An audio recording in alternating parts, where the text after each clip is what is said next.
Good evening, this is Akash Shrivastava on the behalf of Youth Competition times.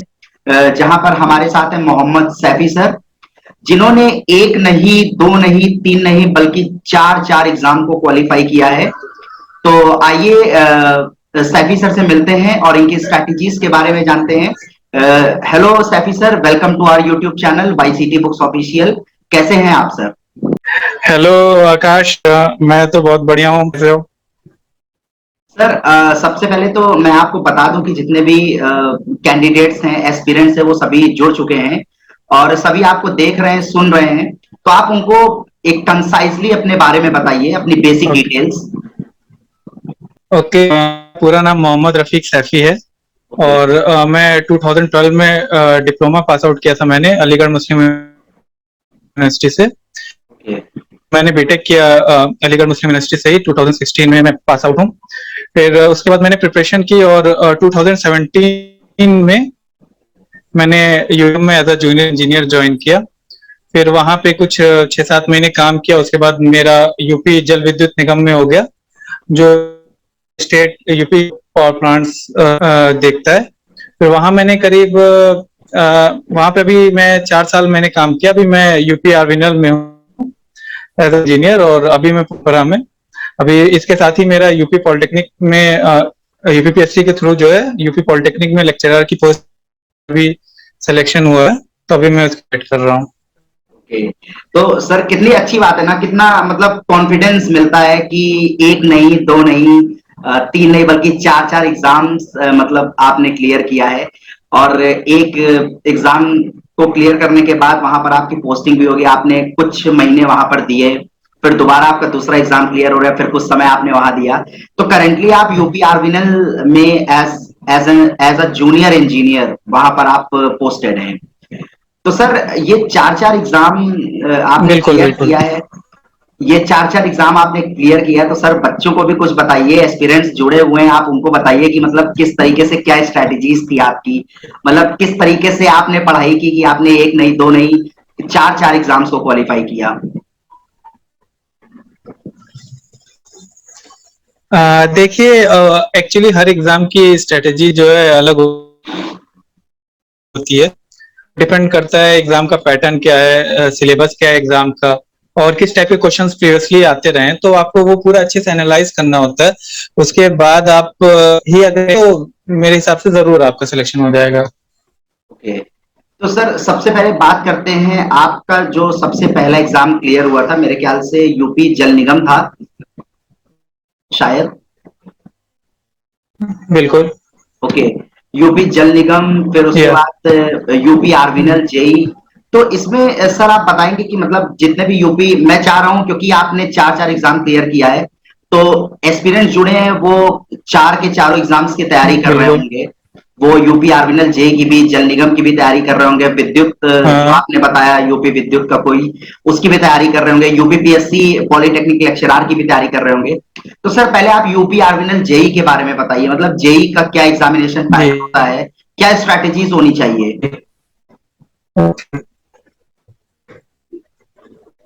देखिए, UP आर्मिनल JEE में 200 questions आते हैं और 50 आपके टेक्निकल होते हैं, 50 नॉन टेक होते हैं, तो आपकी स्ट्रेटेजी भी वैसी ही होनी चाहिए। जनरल की आई थिंक अराउंड 160 162 ऐसे कट ऑफ जाती है। ओके। तो आपको टेक्निकल के बेसिस पे नहीं होने वाला है सिलेक्शन, आपको टेक्निकल और नॉन टेक्निकल दोनों की अच्छी तैयारी करनी है। तो आप टाइम उसी हिसाब से आपको पहले तो आप सिलेबस को शुरू कर लो। फिर आप ये देखो कि अगर रीजनिंग क्योंकि बहुत ज्यादा टफ नहीं आती है, 50 में रीजनिंग, हिंदी और जीएस, तो रीजनिंग इंजीनियरिंग बैकग्राउंड का जो है कोई भी स्टूडेंट आसानी से कर लेगा। तो आपको ये देखना है कि आपका मेन फोकस टेक्निकल के साथ जीएस और हिंदी पे होना चाहिए। तो आप 150 में अगर आप सपोज 130 अच्छे से कर लेते हैं टेक्निकल क्वेश्चन, तो बाकी 50 में आपके क्योंकि रीजनिंग आएंगे तो और हिंदी में आपको करना आसान हो जाएगा।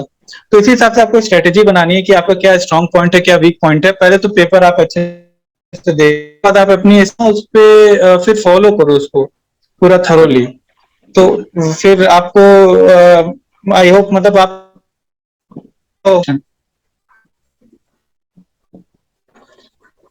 ओके। तो सर ये बताइए कि आपके क्या स्कोर थे यूपी आर्विनल जेई में और क्या रैंक थी आपकी? हाँ, मेरा 163 के अराउंड रैंक मेरी आई थिंक 33 थी। ओके, और स्कोर कितना था sir? Can you please repeat? इस 163। Hello, okay, 163। 163 163। ओके। और सर अब बात करते हैं यूबीपीएससी जे यूबीपीएससी पॉलिटेक्निक लेक्चरर, जो कि यूबीपीएससी कंडक्ट कराती है, Uttar Pradesh public service commission. हाँ, तो सर उसके सफर के बारे में बात करते हैं। उसमें अभी आपका सिलेक्शन हो बिल्कुल गया है, और उसके आपके क्या स्कोर हैं और क्या रैंक है उसमें आपकी? बिल्कुल। उस उसमें आई थिंक वह 560 के अराउंड है आउट ऑफ 750, क्योंकि इंटरव्यू के मार्क्स तो पता नहीं चले उसमें। और रैंक में है 17। 17। ओके, बहुत बढ़िया। बहुत अच्छी रैंक है। हम्म। तो सर यूपीपीएससी ये लेक्चरर की तैयारी आपने कैसे की थी? सॉरी। यूपीपीएससी ये पॉलिटेक्निक लेक्चरर जो आपने बताया, इसकी तैयारी आपने कैसे की थी? आपकी क्या स्ट्रेटेजीज आप लोगों को शेयर करना चाहेंगे? हाँ, देखिए इसमें सबसे पहले तो आप पेपर पैटर्न समझ लीजिए। इसमें दो पेपर होते हैं, पेपर 1 एंड 2। पेपर 1 में आधे आपके टेक्निकल सब्जेक्ट्स के क्वेश्चंस होते हैं और आपका हिंदी होता है। 100 क्वेश्चंस होते हैं टेक्निकल के और होते हैं हिंदी के। और आपके बाकी के बचे हुए टेक्निकल सब्जेक्ट्स के 100 क्वेश्चंस होते हैं और 25 होते हैं जीएस के। तो टोटल आपके हो गए 250 क्वेश्चंस। क्वेश्चन आपके 3 मार्क्स के हैं। नेगेटिव है 1/3, यानी आपके जो है हर रॉन्ग आंसर्स पे -1 डिडक्ट कर लिया जाएगा। तो उसी हिसाब से आपको ये देखना होता जो ही है उसमें आप ज्यादा तुक्का या अटेम्प्ट ऐसे ना करें, अदरवाइज नेगेटिव मार्क्स यहाँ पे एक एक नंबर बहुत रैंक हो जाती है और सिलेक्शन में भी फर्क पड़ जाता है। तो सर इसकी मतलब आपने बुक कौन कौन सी यूज की थी यूपी आर्विनल जे के लिए? सर आपने कोई पर्टिकुलर बुक जो आप लोगों को बताना चाहेंगे कि उस बुक को पढ़ करके आपका सिलेक्शन हुआ? देखिए यूपी आर्मिनल के लिए तो आप कोई से भी जो है मतलब टेक्निकल बुक उठा ले जिसमें प्रीवियस चाहे ईएससी के जो इजी होते हैं या स्टेट बोर्ड स्टेट और दूसरे स्टेट में जो मतलब क्वेश्चन पूछे जाते हैं, तो उनमें से आप कोई सा भी कर सकते हैं। चाहे आप करते हैं या यूथ की भी बहुत अच्छी, उसमें डिफरेंट क्वेश्चन एग्जाम्स के क्वेश्चंस होते हैं। तो आप किसी एक बुक को अच्छे से अगर आप फॉलो करेंगे तो आपका सिलेक्शन काफी चांस है उसके। ओके। और सर यूपीपीएससी ये लेक्चरर के लिए आपने कौन सी की बुक पढ़ी थी? हाँ, यूपीपीएससी के लिए मैंने एक्चुअली मेन यूपीपीएससी की ही तैयारी की थी। तो उसके लिए मेडिजी के प्रीवियस ईयर मैंने ईएससी के कुछ सॉल्व किए थे, बट कई क्वेश्चन उसमें जैसे मैकेनिक्स वगैरह के जो है क्वेश्चन उसमें अच्छे नहीं थे। देखा यू क्वेश्चंस अच्छे हैं, मेट्रोलॉजी वगैरह में भी जो है क्वेश्चंस अच्छे थे। जो ये क्वेश्चन करीब करीब 5 से 10 क्वेश्चन ऐसे आ जाते हैं और यही डिसाइड हैं। तो इस वजह से मैं दोनों को कंसल्ट करते हुए अपने हिसाब से दोनों पढ़ा था। और सबसे इम्पोर्टेंट चीज ये है कि जब आप क्वेश्चन करें तो सिर्फ क्वेश्चन सॉल्व करें, उसके जो बहुत अच्छा एक्सप्लेनेशन दिया होता है यूथ में और मेडिजी दोनों में मैंने देखा बहुत अच्छे एक्सप्लेनेशन होते हैं। तो आप उस पर फोकस करेंगे तो आपका साथ ही साथ कॉन्सेप्ट भी जो है होता जाएगा, सिर्फ आपके क्वेश्चन ही होंगे। और वैसे ही नॉन टेक्निकल के लिए भी आप जो है यूथ के प्रीवियस ईयर या फिर कोई सा भी कोई और पब्लिकेशन है तो कर सकते हैं। तो आप उससे करेंगे तो प्रीवियस ईयर तो आपके कॉन्सेप्ट भी बनेगा और आपके क्वेश्चंस भी आपको आइडिया होते हैं किस टाइप के आते हैं। तो उससे आपके आंसर जो है हो सकते हैं। और सर आपने टेस्ट वगैरह भी, टेस्ट सीरीज वगैरह भी ज्वाइन की थी?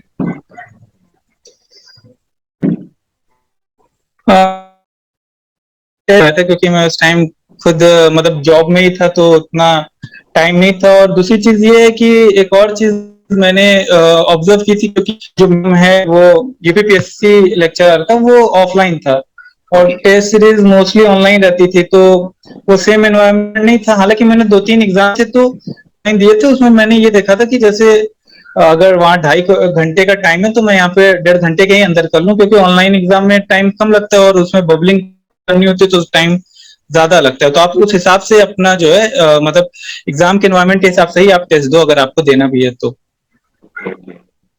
तो सर ये बताइए कि जैसे कि आपने बताया कि एक यूपी जल निगम का आपने एग्जाम क्वालिफाई किया है और यूपी विद्युत आप कौन सा बता रहे थे, वो कौन सा एग्जाम था?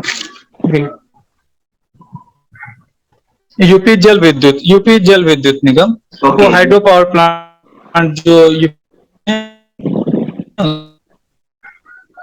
ओके, तो करेंटली आप जी यूपी आर्बिनल में as a junior engineer posted हैं, तो अभी आप इस जॉब को फिर स्विच करने का समय आ गया, फिर जी। स्विच करके यूपी पीएससी लेक्चरार में जाएंगे कि अभी आप जेई में ही यहाँ पर करेंगे? नहीं नहीं, मैं उसी की ज्वाइनिंग की एक्चुअली वेट कर रहा हूँ, क्योंकि मतलब काफी मेरे हिसाब से, जिस हिसाब से मैं सोचता हूँ तो बहुत अच्छी जॉब है और आपको पढ़ाने का मौका मिलता है दूसरों को, और हमेशा आप मतलब गाइड करने का आपको मौका मिलता है सोसाइटी को, जो देने जो आपने तक कुछ सीखा है तो बच्चों को गाइड करने का मौका मिलता है। तो इससे अच्छी जॉब आई थिंक शायद ही कोई हो। तो इस वजह से पूरा वो है, बस ज्वाइनिंग का वेट कर रहा हूँ। ओके, मैं जितने भी एस्पिरेंट्स जुड़े हुए हैं मैं सभी को बता दूं कि देखिए मेहनत अगर इंसान करता है तो वो बेकार नहीं जाती। काफी सारे बच्चे ऐसे होते हैं जो कि पहले दूसरे फेलियर के बाद एकदम से मतलब डिसअपॉइंट हो जाते हैं, तैयारी करना छोड़ देते हैं और फिर प्राइवेट जॉब की तरफ फिर वो लोग भागते हैं। तो आप सर एक छोटा सा सजेशन लोगों को दे दीजिए, एस्पिरेंट्स को, कि वो मतलब एक आध दो 3 अटेम्प्ट 4 अटेम्प्ट देने के बाद जब वो फेलियर फेस करते हैं तो वो फिर डिसअपॉइंट हो जाते हैं, फिर तैयारी करना छोड़ देते हैं, तो उनको आप क्या सजेशन देना चाहेंगे? देखिए मैं उनसे यही बोलना चाहूंगा कि जैसे अभी आपने बोला कि 4 एग्जाम क्वालिफाई किया, तो मैंने 4 अगर क्वालिफाई किया तो 20 से ऊपर 30 के अराउंड मैंने मतलब नहीं भी क्वालिफाई किया, मतलब फेल भी हुआ। तो ऐसा नहीं है, जब तक आप वो तो स्टेपिंग स्टोन्स हैं। आप बस अगर आप प्रिपेयर हो तो आप अगर जो एग्जाम में आप फेल भी होते हो, आपको पता होता है कि आप किस वजह से फेल हुए हो, तो नेक्स्ट प्रिपरेशन में आप उस पर ध्यान देते हो। जैसे दो एग्जाम दिया जिसमें यूपीएससी एई का ही जब दिया था तो मेरे मैकेनिक्स के क्वेश्चंस कुछ नहीं हुए थे, तो मुझे पता था कि ये मेरा वीक पॉइंट है, फिर मैंने इस पर वर्क किया। तो एक्चुअली आप फेलियर कर लो कि आप किस वजह से हो, अगर आपने ऑनेस्टली प्रिपेयर किया है तो आपको पता है आपका कहाँ पे मतलब वीक पॉइंट रह गया, तो आप उस पर फिर फोकस करो।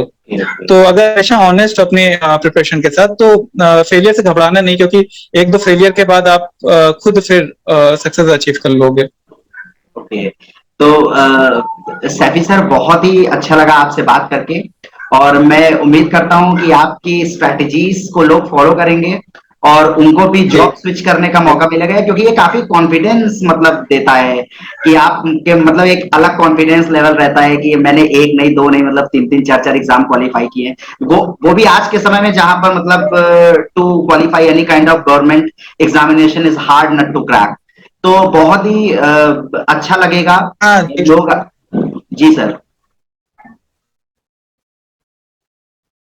हाँ, मतलब मैं ये कह रहा हूँ कि अगर एक बार आपकी प्रिपरेशन एक की जाती है, बस खुद ही आता है, फिर वो आपको पता होता है कि आपका एग्जाम निकलने वाला है।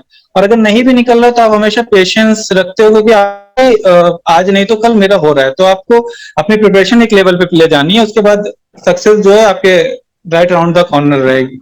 Okay, okay Safi sir, thank you for giving your precious time to our हाँ youth competition times. Thanks a lot sir, thank you very much.